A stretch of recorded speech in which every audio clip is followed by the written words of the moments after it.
8th Max Algebra, think page number 99, is t into t minus 5 is equal to 10 is a linear equation y. Solution பார்க்கலாம்.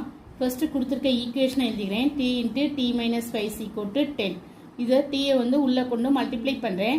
t into t, t squared minus 5t is equal to 10. இது வந்து ஒரு linear equation இல்ல. This is not a linear equation. ஏன்னா highest power of degree வந்து நமக்கு 2 இருக்கு. அதனால இது வந்து this is not a linear equation as the highest degree of variable t is 2. அடுத்த sum வந்து is x squared is equal to 2x a linear equation y.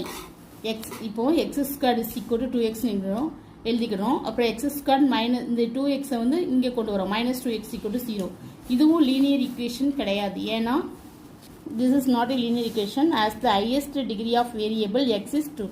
x உடைய power என்னது 2 இருக்குது. அதனால இது வந்து linear equation கிடையாது.